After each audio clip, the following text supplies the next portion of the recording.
C'est pas l'homme qui prend la mer, c'est la mer qui prend l'homme. Ces paroles de Renaud s'appliquent à Abou Mahmoud. La mer l'a pris, à tel point qu'il considère qu'elle est sa maison, qu'il y est né. أنا بيتي هون يعني وخلقت بالبحر مثل ما بيقولوا وعمي كان صياد بيي كان ينزل يصيد طورناها جبنا شبكة وجبنا شخطورة. Et pourtant, vivre en mer, et surtout grâce à la mer, est de plus en plus difficile au Liban. Abou Mahmoud, comme des milliers de Libanais tout le long du littoral, exerce le métier de pêcheur. Chaque nuit, il pose ses filets à des dizaines de mètres de la fameuse corniche de Ain Mreissé et vient les remonter plus tard. Parfois, les filets sont vides. Parfois, il récupère entre leurs mailles plusieurs kilos de poissons qu'il place dans des caisses.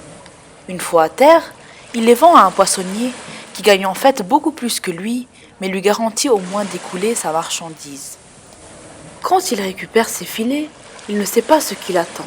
Mais parmi les différentes espèces, il préfère le rouget et le mérou qu'il peut vendre beaucoup plus cher que le poisson lapin par exemple.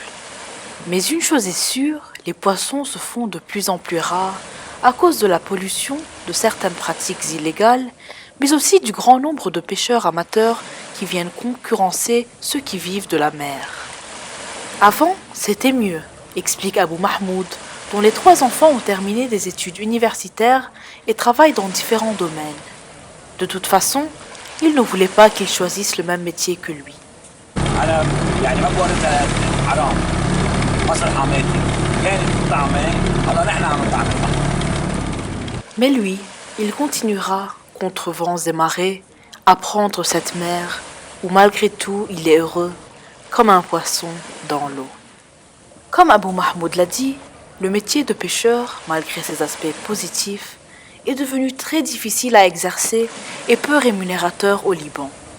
Ainsi, pour ceux qui souhaitent se lancer dans ce domaine, des études en aquaculture ou en gestion maritime seraient le parfait moyen pour se créer une histoire avec la mer, tout en essayant de sauver un métier traditionnel et typique libanais, celui du pêcheur.